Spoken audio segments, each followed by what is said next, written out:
Hello, and a very warm welcome to each and every one of you to the Global Policy Dialogue on the Future of Sustainable Development Financing, hosted by UN DESA, the United Nations Department of Economic and Social Affairs. You are joining us from all around the world, so thank you very much for participating at this meeting, and we're glad and very honored to have you all with us from wherever you are joining us from around the world. My name is Gerald Berger. I'm an independent sustainability consultant, and I have the pleasure to moderate this event and guide the discussions over the next 1.5 hours with our fantastic lineup of experts and speakers, and of course with you, with the audience. This event is the latest in the Future of the World series of global policy dialogues that is hosted by UN DESA in an effort with the objective to provide insights into experiences and sharing experiences with all of you in order to provide risks in the future and also to develop future systems that are resilient. And this is, of course, as we know, particularly important in the context of sustainable development. Over the last 2 years, and we've all witnessed that people around the world and the world's economy has been rocked by different kinds of shocks. Not only is it the economic and financial impacts of the COVID-19 pandemic, it's also the impacts of climate change that we can feel all around the world. And it's also the war in the Ukraine. And as you know, all these issues have, of course, severe consequences on the political, economic, and societal developments all around the world. A brand new report was released by UN DESA this week on the 12th of April, which is entitled Financing for Sustainable Development Report 2022. And this report found that these shocks that I was referring to are not equally sort of divided throughout the world. There are societies and people who are impacted more than others.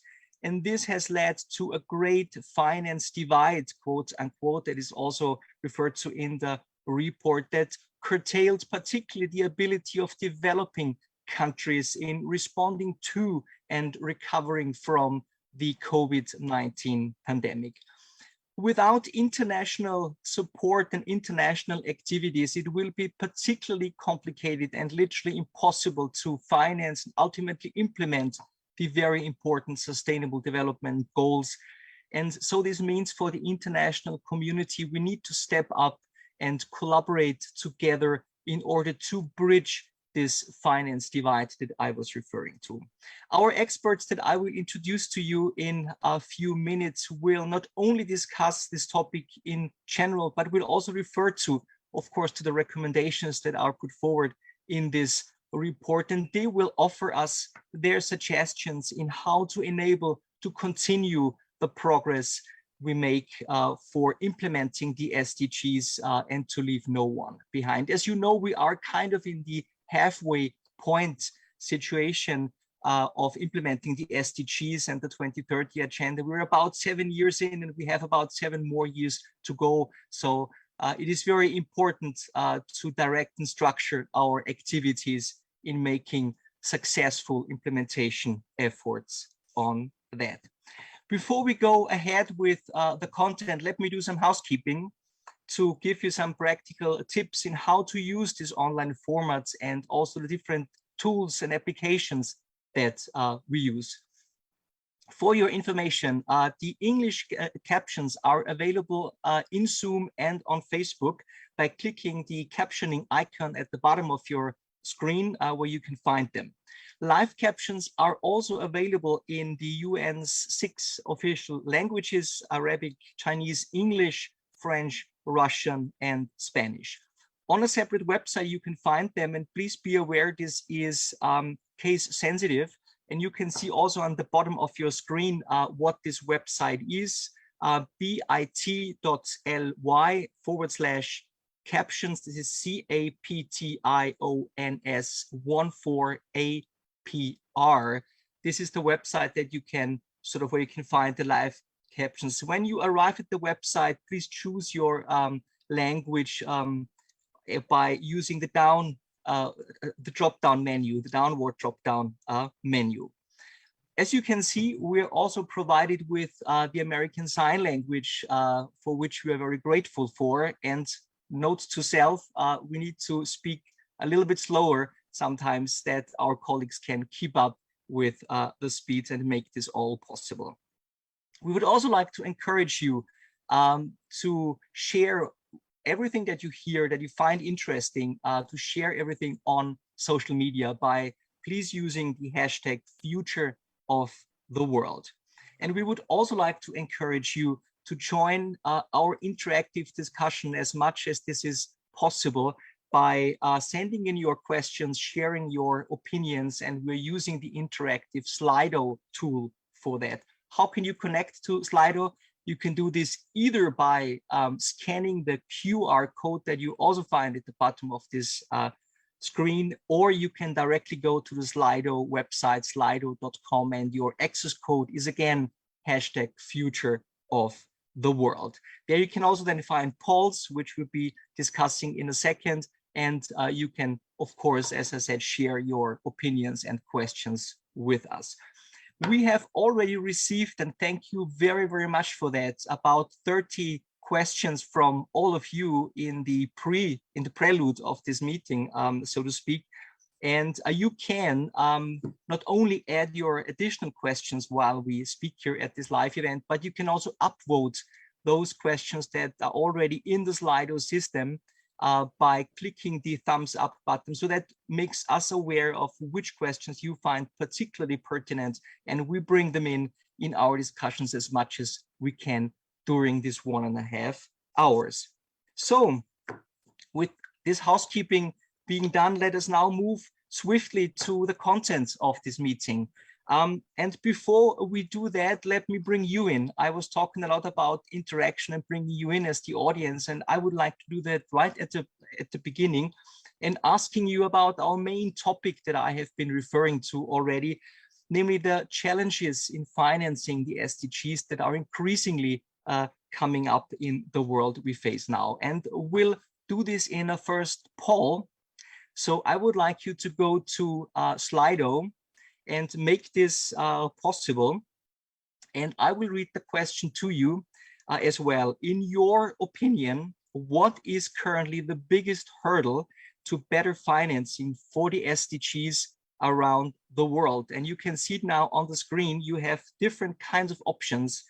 COVID-19 pandemic, the inflation that is increasing, poverty around the world, conflicts/wars that we unfortunately still see around the world. Or if you don't know and if you're still unsure, you can also let us know these issues. So please go to Slido and cast your vote, and then we will come back to that. The voting is open for the next couple of minutes. And while you are voting, I invite all of you to watch a video with us, a video on financing for sustainable development that was put together by UN DESA, and that gives a fantastic overview of all those issues that we are discussing over the next 1.5 hours. So I can ask my colleagues, please, could you share with us the video and start the video, and then we check what your poll results are.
Awesome. Thank you very much indeed for sharing this video with us. And as you've seen, there are so many issues that I've been already referring to in my short intro.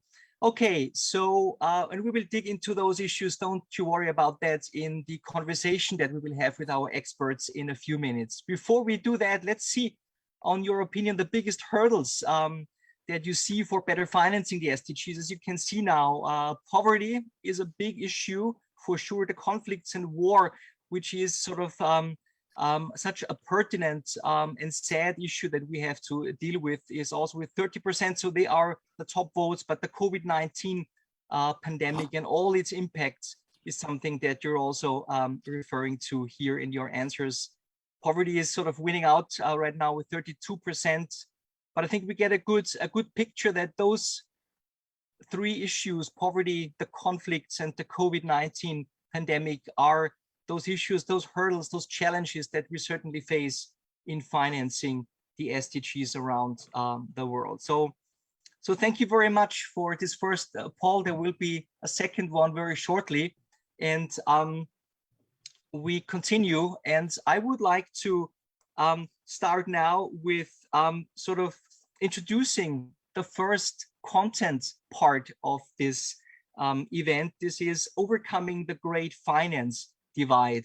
And we will talk about this issue in a panel discussion, discussing how to bridge this great finance divide that has been emerging, and especially the challenges, I should rather say, for the countries, for the developing countries, to raise sufficient resources and to borrow affordably for investment. Again, before we start digging into the content proper with our experts, I would again like to come back to you for a second poll with you. And this is, how do you think about this? This is again a little bit of a temperature measure to get feedback from what concerns you. What do you think that we can take up then in the discussion? And again, the second poll, I'm reading the question out to you. What do you think is the best solution for improving financial conditions in developing countries? And you have three different options that you can check here or tick. The lower interest rates for borrowing, canceling debt, strengthening the public development banks, or again, something that you don't know, and you also can share this with us if you're not sure about it. This is the sort of the second poll. While you are voting, and we keep this a little bit open again for a couple of minutes, let me introduce to you the three speakers of the first panel discussion. We have with us, and we are delighted, so Stephanie Griffith-Jones. Stephanie is the Financial Markets Director at the Initiative for Policy Dialogue at Columbia University. She was a former professional fellow at the Institute for Development Studies at Sussex University, and as of 1st of May, she will be part or a member of the Board of Directors at the Central Bank of Chile. Stephanie, it's a pleasure to have you. Welcome. Thank you very much. The next speaker is Régis Maradon. Régis is Senior Advisor on Sustainable Finance at the French Development Agency, AFD. Régis, it's also a pleasure to have you with us. Thank you, great pleasure. And we have, thank you very much. And we have Sherry Spiegel. Sherry is the Chief of the Policy Analysis and Development Branch in the Financing for Sustainable Development Office at UN DESA. So it's a home game for you, Sherry. Welcome. And thank you very much indeed for all of you to join us and share your experiences with us. Before we dig into the conversation, let us quickly check on the poll results that we got from our audience. If you be so kind, yes. So the question was, what is sort of the best solution, as you can see on the screen, for improving the financial conditions in developing countries? And it seems to be the canceling debt is the winner here with 41% of the votes. Strengthening public development banks, issues that we will come back to. Don't you worry in the conversation. The lower interest rates for borrowing, 19%. Interesting, we have seen, I think, in the movie that there is, in the short movie, I need to say, that there is a huge difference in the interest rates that developed countries pay and developing countries are paying. So you also see that this is an issue, but canceling debt seems to be the best or the most promising solution for improving the conditions in developing countries. Thank you for that. Thank you again for contributing so much to our pollings here. And now move on over swiftly to the conversation. And again, a warm welcome to all of our panelists and experts here. And Sherry, let me start with you in our conversation here, as you are one of the authors of the report, of the new report of UN DESA on financing for sustainable development 2022. I was referring to a lot of, on this and about this great finance divide that we have been experiencing over the last few years quite extensively. Could you let us know a little bit more on this great finance divide and explain what it is, why it emerged, and why it is such a big challenge, especially regarding the financing for sustainable development issue? Great, thank you so much. And thanks to everybody for joining us today. I want to say one comment about the report first. The Financing for Sustainable Development report is a report that UN DESA leads, but it really is a report of the entire international system. So we lead that report with more than 60 UN agencies and non-UN agencies. So the IMF, World Bank, WTO, UNCTAD, and UNDP work very, very closely with us on this report, as does the entire UN system, as well as others. The OECD Secretariat contributes, the South Center contributes, the Financial Stability Board. So it's really a report that aims to bring together the thinking across the UN system on financing issues. This year, we really had to look at, every year we look at issues to highlight. And this year, of course, we had to focus on the shocks and crises that have been really hitting the international system, making financing for sustainable development very, very difficult. The climate crisis has been ongoing. In addition, we've had the impact of COVID-19 and the pandemic. And then this is most recently, really after we had already drafted the first version of the report, all of these issues are being exacerbated by the war in Ukraine, heightened inflationary pressures on food and oil prices, and dampening growth prospects. And the impact of this is quite alarming. There's a fear that the fight against poverty and inequality could be set back for an entire generation. But what's important, and it was really highlighted in the video, is that these shocks don't impact all countries and peoples in the same way. Even before the war in Ukraine, 1/5 of developing countries were not expected to return to pre-COVID income levels by 2023. And that's probably going to be worsened now by the latest crisis. And one of the reasons for this is that developing countries has been very difficult to respond and recover to the COVID-19 pandemic, in part because of this great finance divide. And developed countries, as you saw in the video, were able to borrow record sums at ultra low interest rates, some close to zero, certainly 1% on average, whereas developing countries, the cost of borrowing was much, much higher. Some African countries paying over 8%, which meant that during the pandemic, poor developed countries were able to invest in their response, and poor countries actually had to cut spending in areas such as education and infrastructure. The impact of that is both responding to the immediate crisis and also not being able to invest in the future, not to be able to invest in productivity, and not to be able to invest in growth.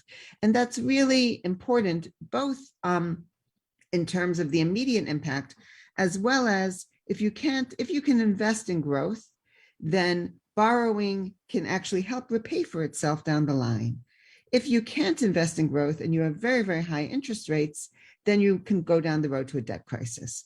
And unfortunately, we haven't seen a big issue, a systemic crisis yet, but the war in Ukraine is actually increasing the probability of some sort of systemic debt crisis.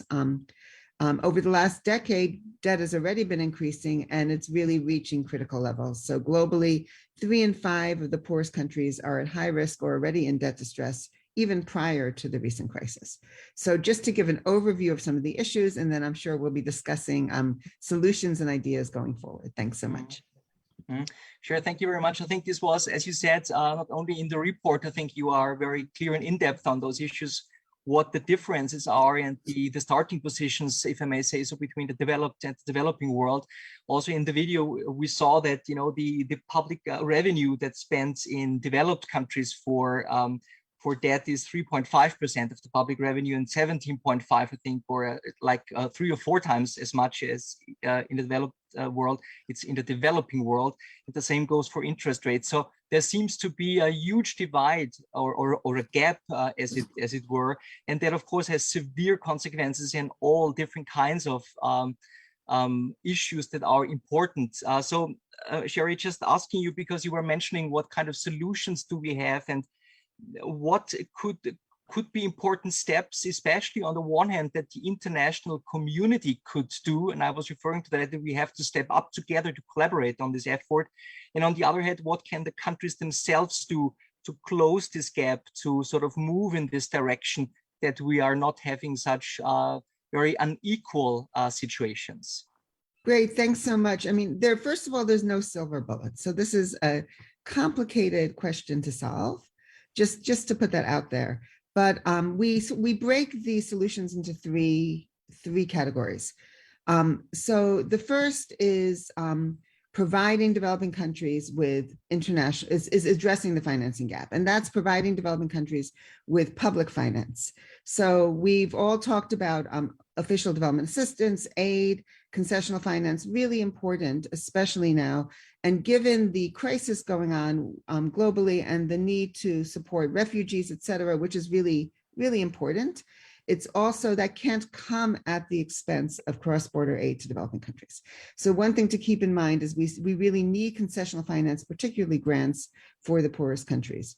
A second element of public finance, international public finance and support, is the system of public development banks. And I'm going to leave that to my 2 colleagues to speak on, since they are both experts in this area. And along with that, when we think about public finance, is the terms of the lending. So really countries need, to the extent that there are loans, and many loans can be very, very helpful. The question is, are they long-term enough to get countries to the point that they can grow and repay those loans? And also, what are the terms? Are they affordable? And also this idea of incorporating into lending terms state contingent clauses. And with the official sector really can take the lead here. And this means that when a crisis happens, instead of having to have the international community to come together and say, okay, we will have a program like DSSI, the Debt Sustainability Initiative of the G20, to actually put that into the loan contracts from the start. So if there's a crisis, if there is it can be a hurricane or some sort of natural event or a drop in GDP that's significant, that there can be built in a stay on debt service suspension into the clauses themselves. So that's one of the issues that comes out in the report. Mm-hmm. That's the first set of issues. It's sort of addressing the gap with public finance. The second is improving borrowing terms on financial markets. And that includes first domestic actions that countries have to take. So the first and best way to reduce the cost of borrowing, of course, is to reduce risks in the country, and therefore the cost of borrowing goes down. So the first actions is what countries can do on their own to reduce the cost of borrowing, strengthening the enabling environment, but also using financing in a way that can lead to growth and productive investment.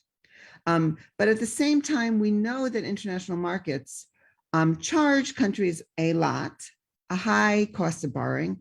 And one of the findings in the report that the report highlights is that sovereign borrowing is very expensive.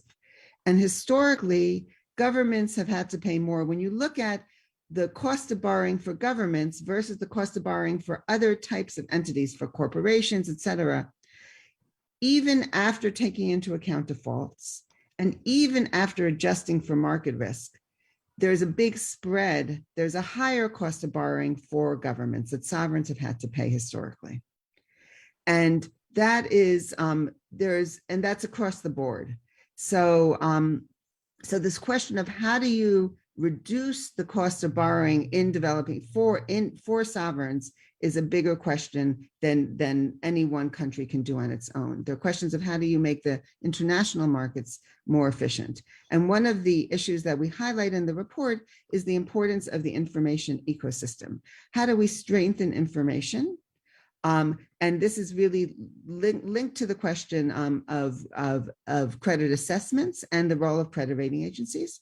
And how do we think about giving better information that can be longer term, that can think about long-term risks of countries, because we're thinking about long-term investments. And I think we're going to talk a little bit about that more in the rest of the discussion, so I won't go into details on that. And then finally, the third piece of this is, of course, the question of debt. And how do we resolve unsustainable debt solutions, which again will be discussed in the third panel. So that's the first set of issues of closing the financing gap. The second set of issues, and where you need both public, private, and dealing with debt issues. The second set of issues is really aligning all financing flows with sustainable development. So how do you make financing really support global goals, such as reducing inequality, as well as climate and environmental goals? And this implies, for example, adjusting fiscal policies, having progressive tax systems, gender responsive tax and budget policies, adopting trade and investment policies to address vaccine inequities, and then in the climate side, addressing greenwashing, rethinking incentives in the international financial system, and then increasing climate finance alongside carbon pricing and regulations and other measures. So that second bucket is the bucket of making financing really have a bigger impact on our global goals. And the final bucket is, as I said before, this question of increasing the informational ecosystem, increasing transparency. This is really important. Not just, you don't need better quality data just to enable accountability. You also need it for both public sector planning and private sector planning, as well as combating corruption, reducing tax avoidance, et cetera. So those are our big three buckets that I'm sure we'll go into in more discussions in both this panel and the next. Thanks so much. Sure, thank you very much. I found it particularly interesting what you said about the short-term issues and the long-term. I think, again, especially in the context of sustainable development, which is a long-term program, a long-term goal, where we have these long-term issues that we need to fix. But on the other hand, we have short-term issues like borrowing conditions, issues that are poverty, because we saw how important poverty was seen by our audience, to fix things immediately, but also to think about the long-term. And then also the combination or the collaboration between the private sector when it's about, banks, investments, and also the public, of course, public policies that we are touching with all those issues. So again, thank you very much for that. And I can only encourage each and every one of you to have a look at the report. I think there will be links in the chat, and you can also find, of course, the report at the UN DESA website. It's really interesting to look at all those things, to read them, and to get to the recommendations, Sherry, that you were referring to. Speaking about the report, I'm coming to you, Regis, because you also contributed to the report. And I would like to bring you in and just asking you how your work at the French Development Agency relates to sort of what has been put into the report and what Sherry just mentioned. And because I was hearing that you are working on a new coalition related to development financing. And again, as we've seen, the strengthening public development banks is a very important issue that has been identified by our audience. Maybe you can give us your view on that and your connection to the topic. Thank you very much, Gerard, with great pleasure. Well, maybe permit me to ask you a riddle. Suppose you, Gerard, you are the finance minister of some country, or even you're a finance minister on March, and you want really to solve the problem of the financial divide, and at the same time, you want to make it sustainable. What would you do? Well, you would think of designing a new type of financial institutions. Well, you would want it to be legally and financially autonomous with a proper governance, to ensure that the financial objectives will be taken into account. You would also want this institution to have a comprehensive menu of financial instruments, from long-term debt, as you said, but also to more sophisticated mezzanine instruments to serve private sector needs, for instance. You would obviously want it to be highly connected to private sector.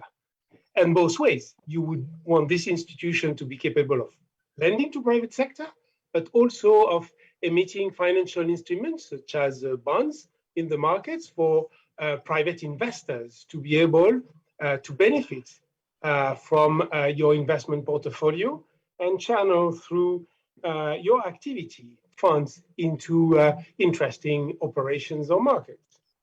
And finally, and more importantly, probably you will want this institution not to be driven by profit, but rather to be driven by social and economic mandates, to produce value added for the whole community, the well-being of the public policy that the bank would be serving. Well, guess what?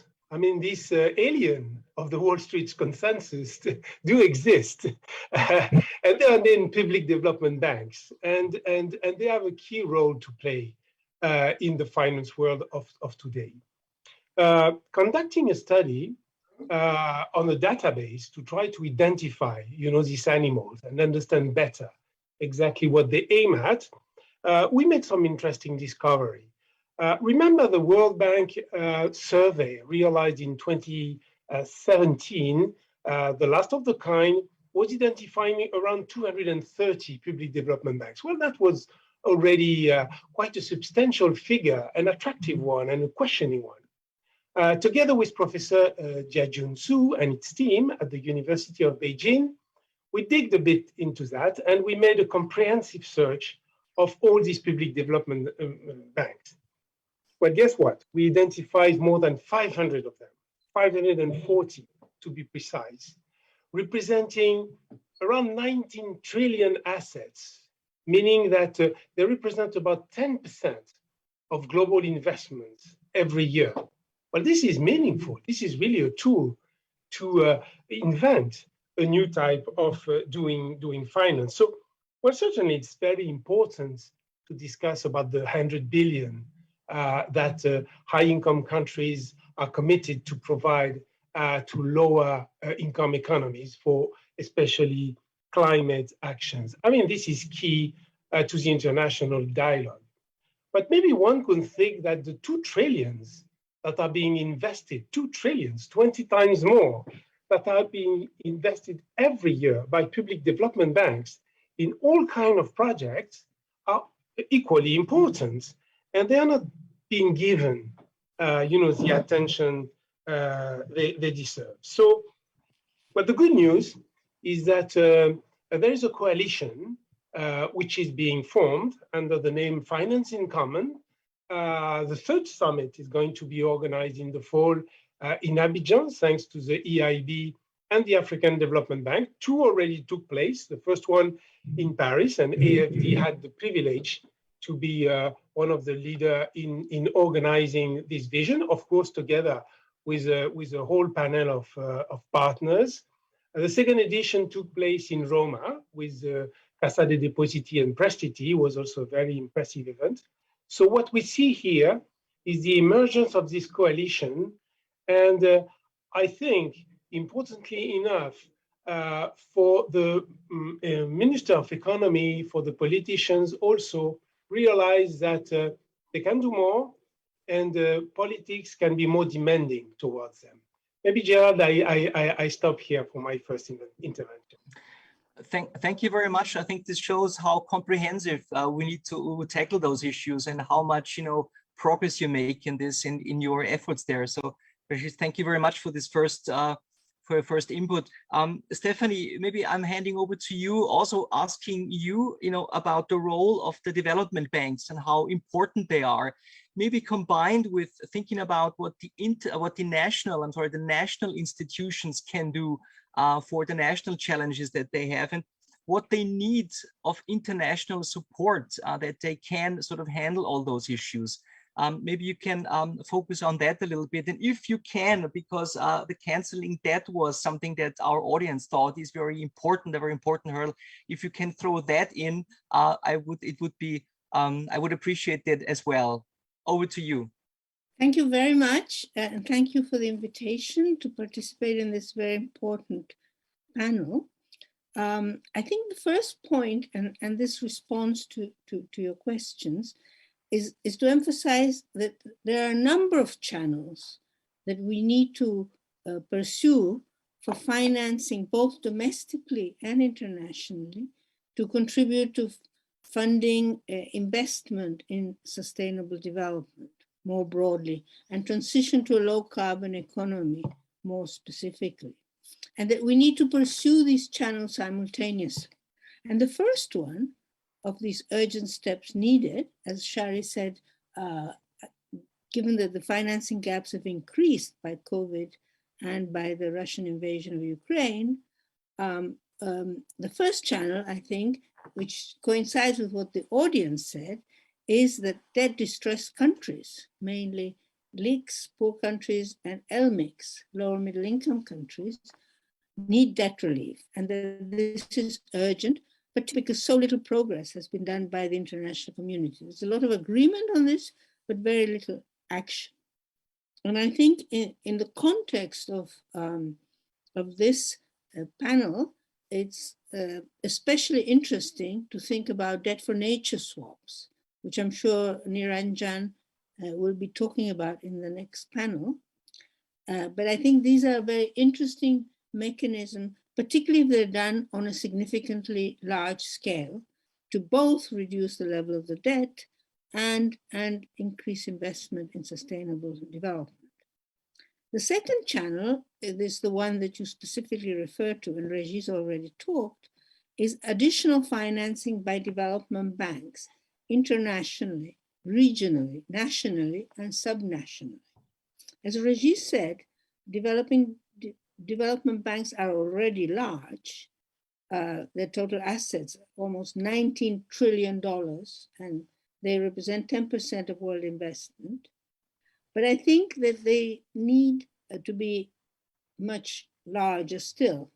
And to be so, to have a bigger impact on sustainable development, they need to be more capitalized. For example, development banks played a major role in the response to COVID, but the response was bigger by those banks that had spare capital and large capital. So I think this is a very important point about the need to sufficiently capitalize, ideally before a crisis hits, so that the response can be very quick. And some banks like the Asia Investment Bank has Investment Infrastructure Bank, China-led, but also with European participation, was able to respond very quickly because it had been given capital for the whole decade, and it just was able to accelerate that working with the Asian Development Bank and the World Bank. And this also illustrates another point, is that when development banks collaborate, both at the multilateral and regional level, but also with national development banks, their impact can be large.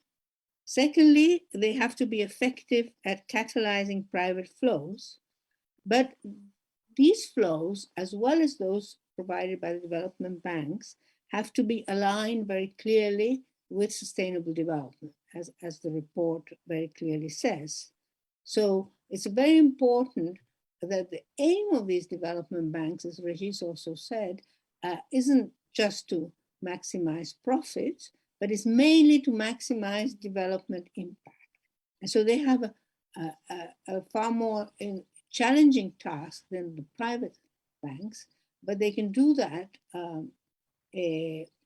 because that is essentially their role. Just to give a very quick example, the European Investment Bank funded some of the initial research that helped develop the vaccine that we now know as Pfizer. But they provided the initial funding to the firm that did the research for this. And then this generated not only a public good at the European level, but at the world level. And so this provision of public goods nationally, regionally, and globally, I think is very, very important. Thirdly, there is, of course, a problem for development banks in poorer countries. And this links up with this issue of divergence that you have raised and that the report so clearly raises.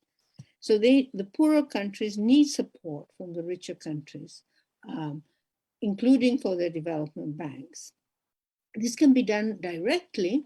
For example, KfW or AFD has provided, the European Investment Bank, others, have provided credit lines and other support to development banks like the African Development Bank or national development banks in the poorer countries, such as in Africa.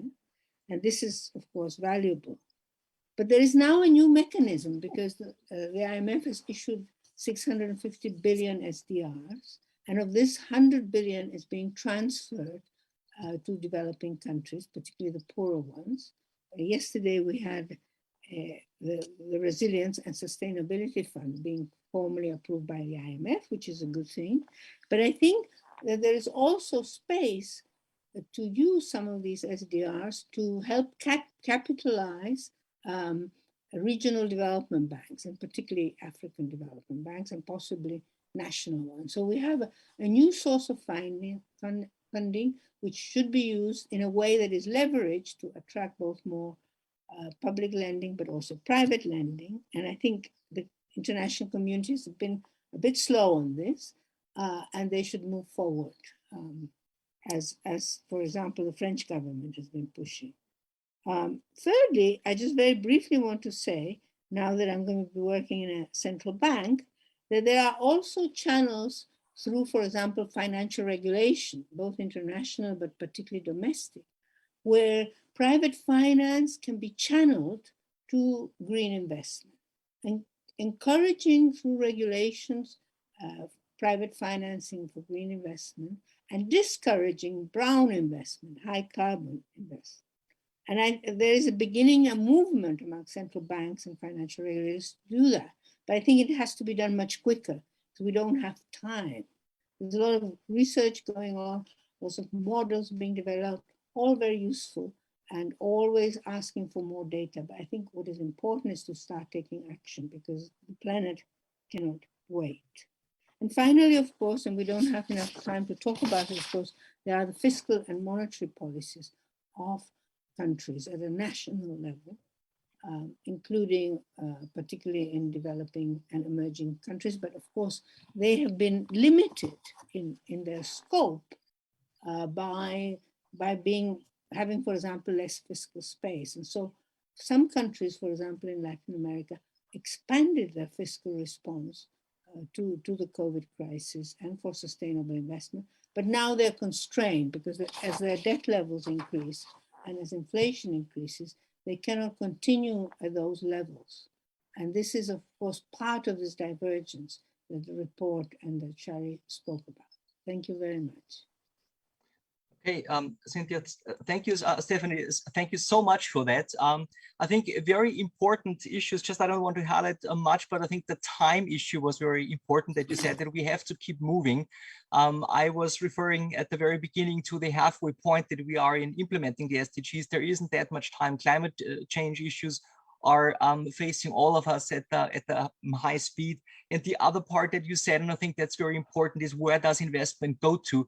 Do we have a system checking that investments are done for sustainable development issues, for climate change?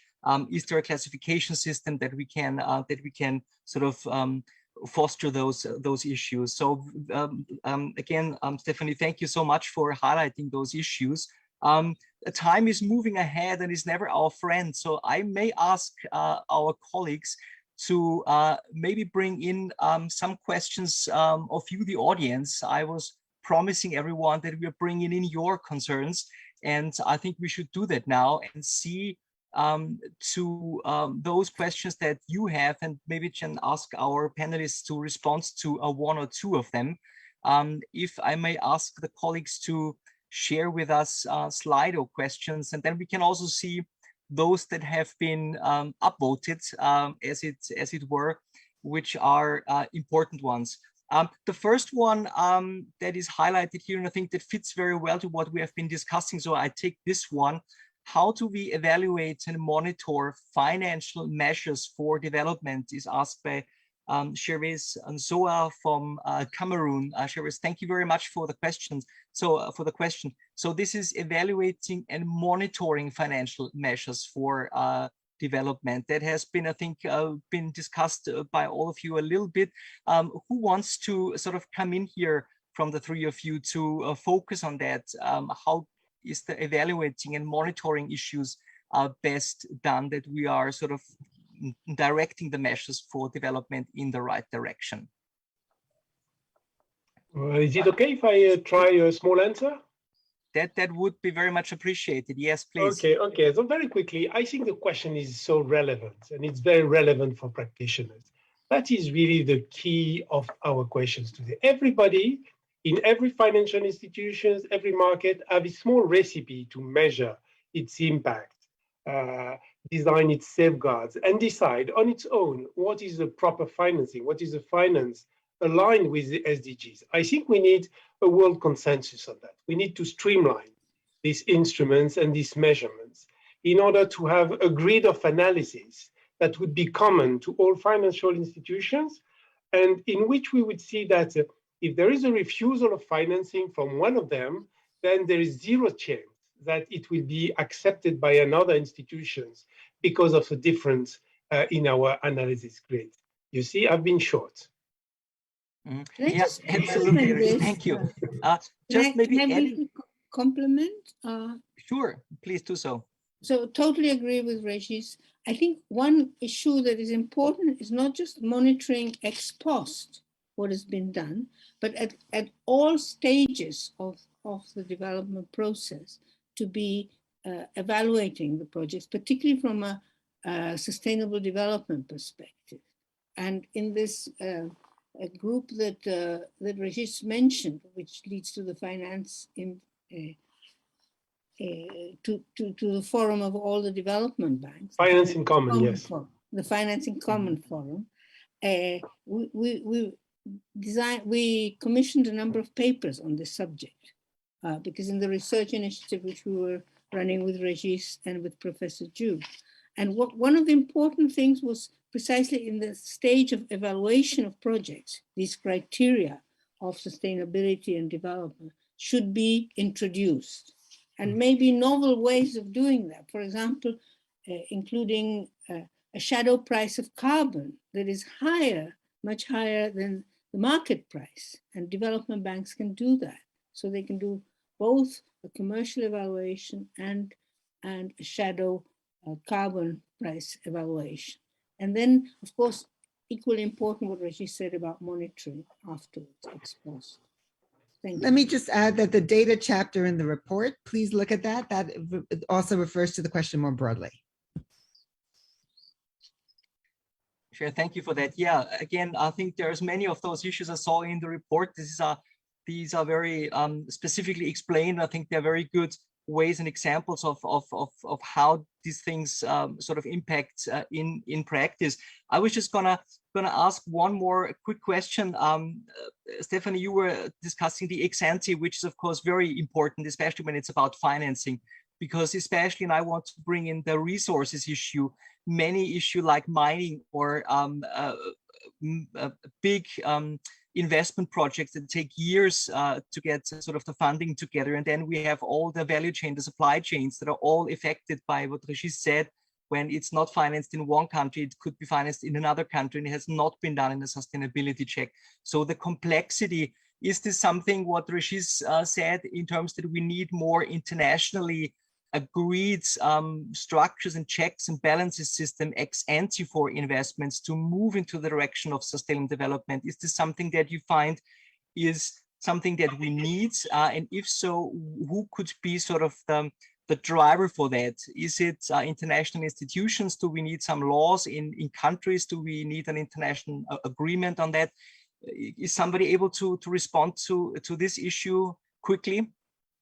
Well, I think, for example, international taxonomies, like the European Union has developed quite a good green taxonomy, and that may be valuable for other countries in the world to adopt. But I would be a little bit careful in the sense that I don't think we can ask a poor country like Mali to be as strict on its environmental issues and evaluation as, say, Germany or the United States, because they contribute much less to global emissions because they're small and their economy is weak, but also they cannot sort of afford it. So I think we have to strive, to common standards, but I think at the same time, we have to be flexible in allowing some leeway to precisely the poorer countries.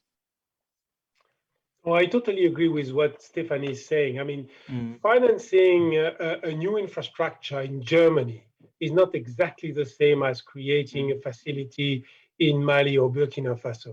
And there is not one recipe and one size fits for all. But the principles of accepting that not everything can be substituted by capital, and in particular, some natural capital cannot be substituted with finance, but should be preserved as such, can define a set of taxonomies, a set of rules for the game that can be then adapted to each and every needs, depending, of course, on the level of development of every country, on its capacities, and of course, on the particular situation to which it is confronted. And may I just add that there is a lot of work going on in this area. The IFRS Foundation is actually trying to bring together many of the different standards and reporting mechanisms that are out there to create one set of standards that everyone can use. There are several challenges. As Stephanie mentioned, one is the question of what does this mean for developing countries? Another, of course, are data gaps and having data that is available to everybody, not behind firewalls. And the third challenge is differentiating between most of the focus so far is on financially material impacts. So if a corporation, what is going to impact their balance sheet versus how does their behavior impact the sustainable development goals and climate, et cetera. So how does one think about this double materiality issue of both the financial side as well as the goals? And so that is in the private chapter of the report is covered in depth, all of those issues in that private chapter. If I may, I think that the international private financial community and the central bank started by looking at how climate risk affects the financial stability of different institutions, banks, insurance companies, which is very important. But I think there's a second level where we have to think how we mobilize and channel private finance to promote a speedier transition to a green and sustainable economy. And I think that is what I think central banks and regulators are beginning to think about, but need to think pretty quickly because we have very little time.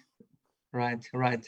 Thank you very much indeed, Stephanie, Sherry, and Regis. This was a very exciting conversation. I think we could go on for at least another hour, but as we said before, time is never our friend here, and so we have to move on swiftly. But I think it was very important. This was so much content already, and I think we maybe couldn't solve everything, but there were fantastic ideas, very good suggestions, and also references to either systems or reports. And so thank you very much indeed, all three of you, for your contributions and for sharing your knowledge with us. That was fantastic. And again, I think Sherry pointed it out several times. Please don't forget to look at the report by UN DESA. Many of the questions here are discussed in the report way more in depth and comprehensively than we could do here in our little time of this event. So thank you very much. We move on swiftly. Stephanie, Sharon, Gerard, bye-bye. Thank you. Bye-bye. Thank you very much. Thank you. We move on swiftly to the second topic of our event, and that is looking at addressing debt and debt sustainability, sort of looking at the real impacts of debt or what that has on the people around the world. And again, before we go into the expert discussion and before I introduce to you the colleagues that will participate in our conversation, please help us again with your thoughts and views in a little poll on Slido. And again, if you go to Slido, if you are not in there anyway already, it's the following question that you can also see now here on the screen. Which public policy priority do you think faces the biggest risk from continued debt overhangs? The risk of not being fulfilled, of not being continued. And you can also see here the different options that you have, and please choose one of them: the quality healthcare, the educational opportunities, the adequate food and water issues, equal opportunities for women and gender issues, climate action, or something else if you think we missed something here. So again, while this is open for a couple of minutes again, and while sort of you are casting your vote, let me introduce to you our second panel. And I have the pleasure to introduce to you Cynthia Nona Tomale. Cynthia is a fellow at the African Sovereign Debt Justice Network. Niranjan Sarangi, he's Senior Economic Affairs Officer at the UN Economic and Social Commission for Western Asia, and Oliver Schwank, Senior Economic Affairs Officer in the Financing for Sustainable Development Office at UN DESA. Welcome to all three of you, and thank you as well. Thank you very much for joining us here. Before we go into our conversation, and before I'm posing the first questions to all of you, let's have a quick step back or step sidewards to see the poll results, because that's very important on what kind of public policy endeavors that we certainly need to do on the national and international level might be affected by sort of having these debt overhangs. And if I may say, not surprisingly, you have the opinion that the major issue that we may risk of not doing accordingly as we should is climate action.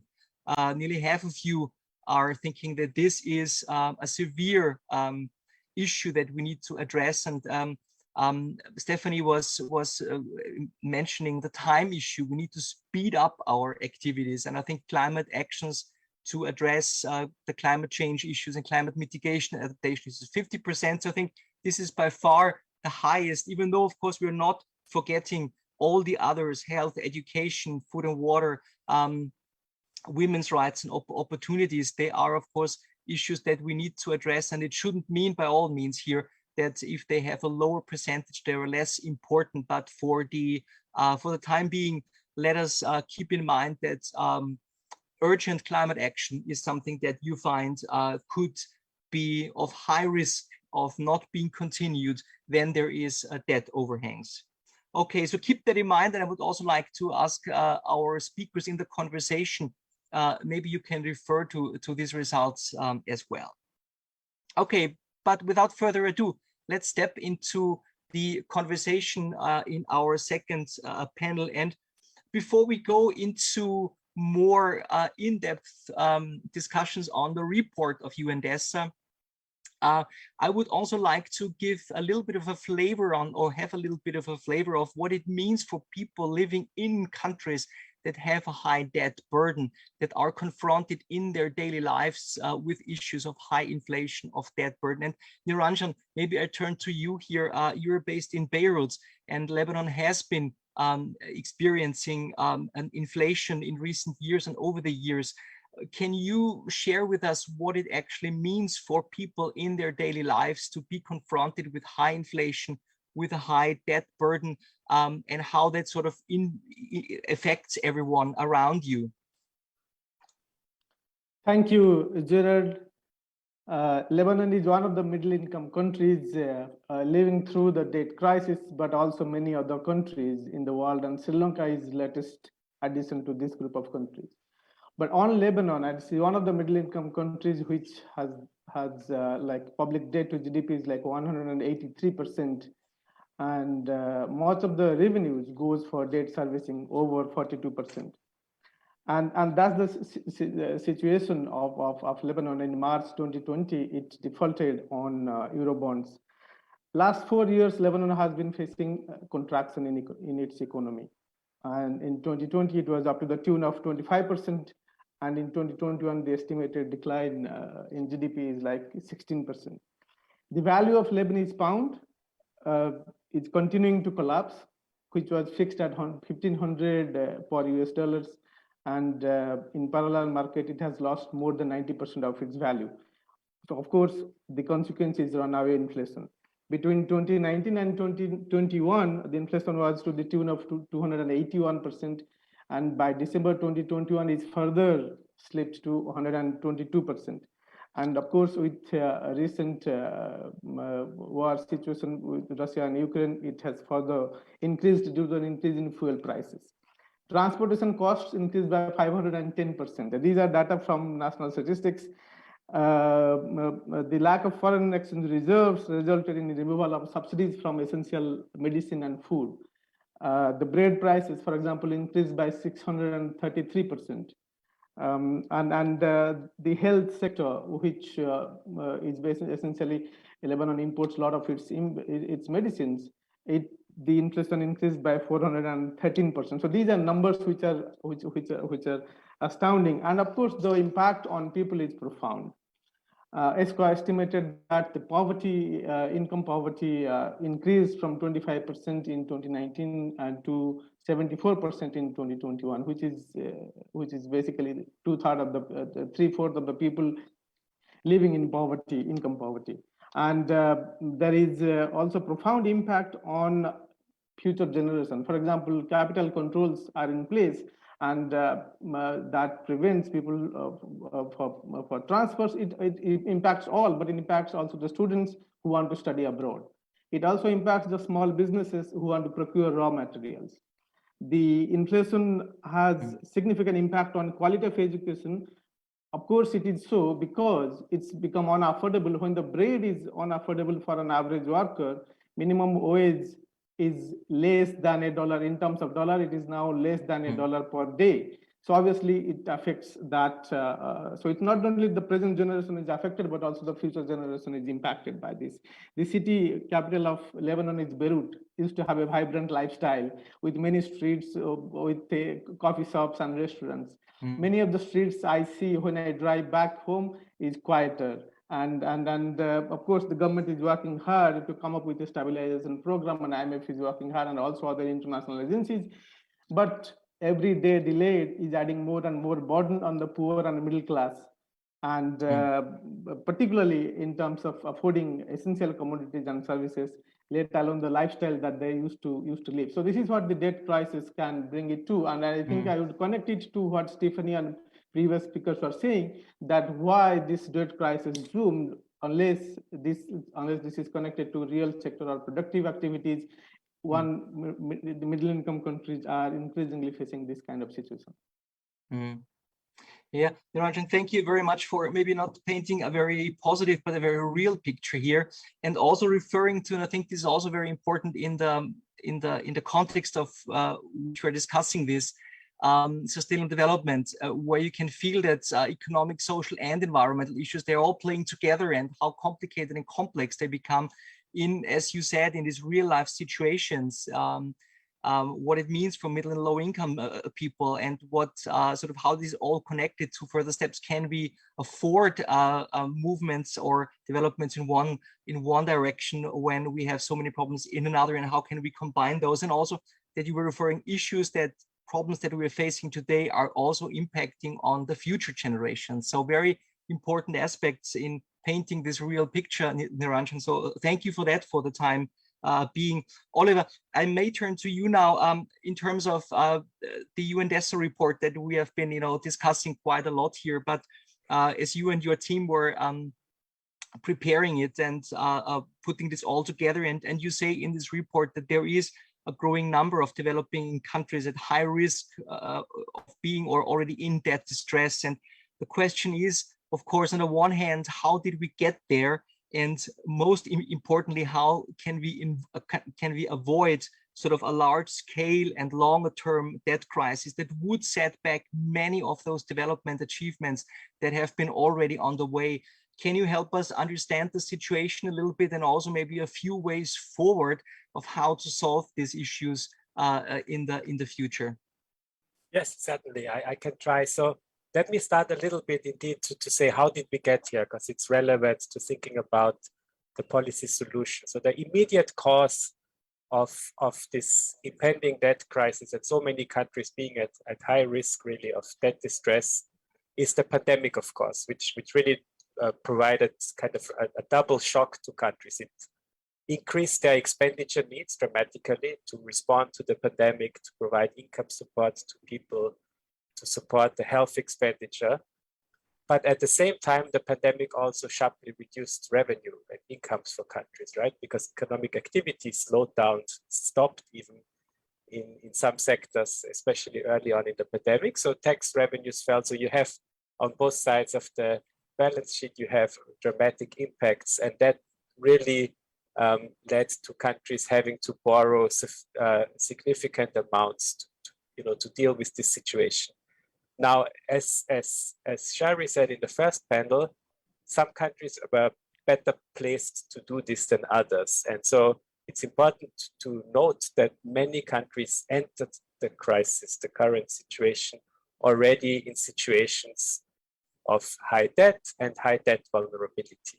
So one has to look a little bit further back, and you can really look at the period since the global financial crisis and the second decade of this millennium, where the global economy was not as dynamic as it was before. So countries grew a bit more slowly. And from that perspective, we're in a more challenging global economic context. And at the same time, and this is also related to the financial crisis still and the global response to it, global interest rates were relatively low, and access to borrowing, access to debt was relatively cheap for countries. So countries responded to that environment by borrowing and by significantly increasing their debt levels, to the point in late 2019, just before the pandemic hit, where already then around half of the poorest countries were considered at high risk of debt distress. Now, in that situation, of course, with the additional shock, that's what leads to the situation we have now, that we really are worried about many countries not being able to service the debt, having to divert resources from critical expenditures in health, education, the SDGs, to stay current on their debt service, and even that might not suffice. Now, how do we deal with this now? I think right now, really, given the dramatic and urgent situation, the focus really has to be on how to address these risks of distress and how to relieve debt burdens in countries. The debt policy agenda is very broad, and if you look at our report, we cover it in all areas, but right now I think this is where the attention has to be. There have been important and positive steps taken by the international community, for example, around the G20 efforts to suspend debt service over the last 2 years, and then with the establishment of the common framework, which is a real step forward in the architecture, because for the first time it brings together all the official creditors, all the G20 countries, the multilaterals, etc., to coordinate action on that and debt relief for countries that approach them. But there are, it's not sufficient. I think that's clear right now. It's too slow to address the countries or to help the countries that have approached it. It's been 3 countries so far that have approached the common framework. And the common framework is around now for 1.5 years. So this is not so recent, but none of the 3 countries have seen their debt reduced yet. And then there are also a lot of countries that are at a crisis point. Niranjan mentioned Lebanon and Sri Lanka, who are not even eligible to approach the common framework. So it's not broad enough to really address the crisis in all the countries that we see in trouble now. And then there are some design problems with it as well that really relate to the broader challenges in the international debt architecture. And the one thing I want to mention is how to address commercial debts, right? I said it's a framework to coordinate public creditors, lending from bilaterals from countries, but it's difficult, or there's not a clear mechanism in place to also ensure that countries' commercial debt, the bonds they've issued in international markets, that they are treated in the same way. And that share of debt has become much more important over the last decade or so. So we probably need to do more, improve implementation of the common framework, but it will not suffice. So additional reforms, actions in the improving this international architecture around debt crisis resolutions will be needed. Mm-hmm. Oliver, thank you very much indeed. Niranjan, how does this how does this sound to you? Maybe you can reflect on that from your perspective. Is this what Oliver outlined, something that you in your country, in your region, I should rather say, also face, or I think these are the issues that we need to address. And I would also like to throw in one issue that came up to me a little bit, at least between the lines of what Oliver said, how much capacity building is needed behind sort of all the institutions, and also the on the national level in terms of debt release, in terms of where does investment go, how to invest in sort of in the right direction to be to have investments that go into sustainability, or at least into investments that do not harm or not against the impacts for, or the objectives, I should rather say, of sustainable development. Thank you, Gerard, again, and I fully agree with Oliver, what he was pointing out. And the debt crisis globally, I mean, as we see, 99% of GDP, debt to GDP ratio, and it's likely to increase. Of course, it's not going down. And some countries today as high as Lebanon, 183%. Particularly countries facing external liquidity and persistently facing primary deficits, the debt is going to go up. And in this situation, it's not just avoiding debt crisis, but how to finance the sustainable development goals. So that's what brings in more complicated picture of managing the finance. Of course, as Oliver mentioned rightly, or as the poll results show, canceling debt is the first step, but it's not the sufficient step to sustainable debt resolutions. And I will not go into, Oliver has rightly alluded to many of the elements of or the shortcomings of the current DSSI and common framework.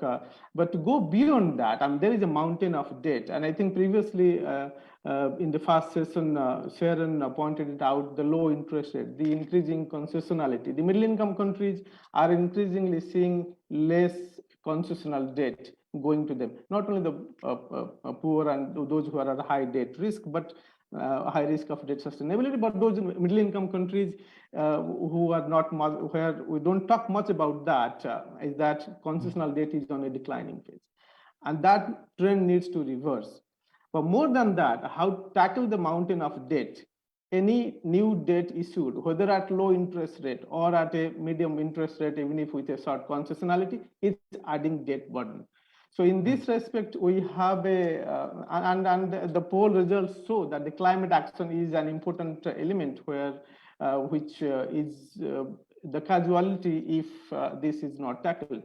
In this respect, the climate SDGs debt swap initiative does provide an opportunity, which looks at not as a usual debt swap in its sense. It's another new generation type debt swap, which looks at more predictable debt swap over a period of time, looking at a program with tangible results.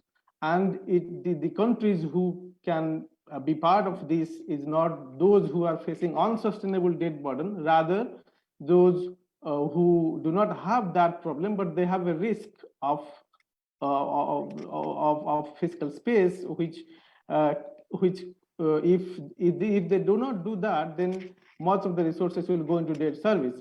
In other words, if they do the debt swap, probably it can help improving fiscal space to finance climate action and the SDGs. So ESCO's debt swap initiative, and thanks to Stephanie, who is chairing the advisory board of that, actually, we are looking at pilot countries and also bringing together different ministries, so that because it's not one ministry which lives there, where the investment should go, connecting to the question that you raised, where the investment should go and how it can provide tangible results. So in that case, to tackle the mountain of debt, I think debt swap does provide an opportunity. It is not the sufficient one. Already Oliver has said the debt resolution mechanisms need to be improved. The implementation needs to be improved. But to tackle the mountain of data, if the debt swap initiative can be taken up by creditors more seriously, and also by the debtor countries, by putting up a framework that provides tangible monitoring, selection of projects, and outcomes in a key performance indicators framework. I think that's one of the ways forward. At the international level, I think much more work can be done on this And we have certain studies and tools that we are developing, which the report has rightly highlighted as well. The other part of this is also the national level. At the national level, debt management is an important challenge for many countries, and there much capacity is needed. As we see at the regional level here, there is no mechanism for example, among the Arab countries where they can exchange and share the debt management practices among countries.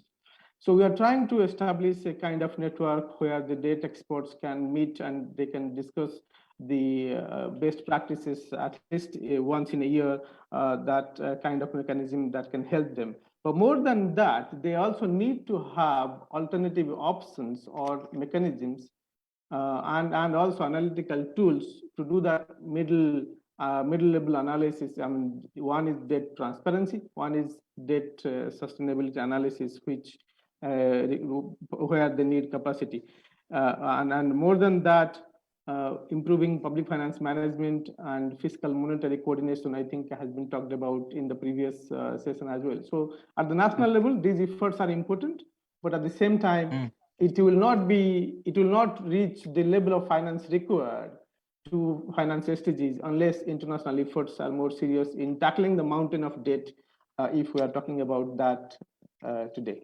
Thank you. Okay, thank you so much. Also, doing the leading us to the debt management and the efforts done on the national level and the cooperation. Again, sustainable development is a lot about cooperation, different people working together in order to achieve the right outcome. Thank you, Niranjan. I'm turning over now to Nona. Nona, you are having certainly an important viewpoint to bring in, coming from Uganda in Africa, and what targeted support, Nona, should be provided for the African countries, bringing in your perspective that you have in your region, what is needed in your region in particular for addressing debt and releasing the debt burden. Thank you, Gerald. And I'll just refer back to what Oliver mentioned, actually. When we're talking about the debt burden right now, we're looking at countries that have unsustainable debt burden right now and how to address those. So just to give a brief background, currently 22 African countries are either in debt distress or at high risk of debt distress. So they are shouldering unsustainable burdens. And when you look at the debt burden vis-a-vis how much they are investing in SDGs, I'll just give an example. A UNICEF study actually found that several African governments are actually spending 4 times more in debt repayments than in public services. And to be specific, with Zambia, for instance, which is currently restructuring its debt, before the pandemic, 25% of its revenues were spent on interest payments alone. That number has risen to almost 33% right now, and that is more than its allocations to the health sector or to the social protection sector. And so when you look at, we are in a predicament, African countries are in a predicament right now, and so it has to be, what are the urgent measures that have to be taken? Of course, like Oliver mentioned, first and most importantly, there's debt restructuring. And I won't go into the details of the common framework, but specific to African countries, I'll just highlight that the 3 countries that have applied to the common framework are African countries that are in debt. One is in debt distress and the other 2 are at high risk. And one of the main issues is the length, how long the process has taken. And what that has done in effect is to deter other African countries that are at high risk of default from applying to the common framework. So essentially, if you wanted to apply to the common framework, you look at how long it's going to take and compare that with the risks. You're losing market access, you're risking having a credit downgrade, and so because of the length and the uncertainty of the process, like Oliver mentioned, for instance, we don't know yet how private players, commercial creditors, how that's going to play out, for instance. So there's need for more clarity on the process and more timelines to be able to encourage countries, especially those which are in distress, to be able to seek out to restructure their debt early enough to be able to avoid a prolonged crisis. Secondly, and most importantly, is debt relief. We have the issue of debt relief so again, with a common framework currently, even countries that are undergoing negotiations do not get debt relief. And yet we know that the debt suspension, the debt service initiative has expired. So what that means is even countries that are in distress and now making debt payments. We know how high those are on top of balancing COVID recovery, economic recovery from the pandemic. And we know that countries are going to need relief to be able to do this and continue to invest in SDGs. So as of now, when you're looking at the debt problem, those are the two key main issues for the African continent, particularly to be able to get them on a sustainable path. Of course, we then go into discussions later on of transparency and management, but with the impending with the crisis that we have before us, first things first, those are the things, some of the issues that I think should be addressed first. Yeah. Nona, thank you very much. I think this is very important. And again, a very real picture that you were sharing with us here, that there's so much effort needs to go into debt coverage, sort of, rather than spending efforts and money into financing and implementing the SDGs, which are the future. And you, as a young person, you are particularly affected. As we said, there's long-term and future issues that have to be kind of taken into account here. And on the other hand, and I was hearing this in all of your responses as well, there is, or inputs, I should rather say, that there is a management issue. There's a capacity issue, there's a transparency issue. So all those things need to be brought together, and it's a high effort, of course. As we're running a little bit sort of short on time before we need to close, can I ask my colleagues to share with us questions that have been put forward by you, the audience? Maybe we can throw in one or two and discuss with our experts here. Again, just to get a little bit of a flavor of what is burning issues from your side. Yeah, the first one, I was sensing it already as you spoke, Nona, about, and I think I take the first one here. Young people have to deal with the debt. What can we do to make their future better?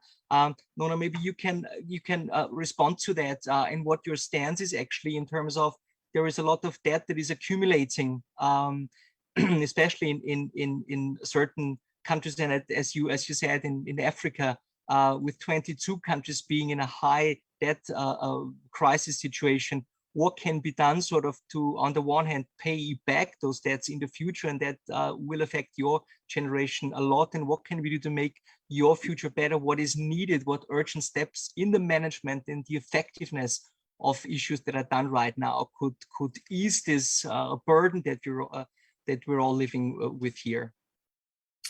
Thank you, Gerald. Sure, I can answer that. I think the first thing that comes to me as a youth today that will have to deal with the debt burden later on is, what is the purpose of the debt that we're borrowing, first of all, and how is the debt being utilized? The question of the quality of the debt vis-a-vis the quantity.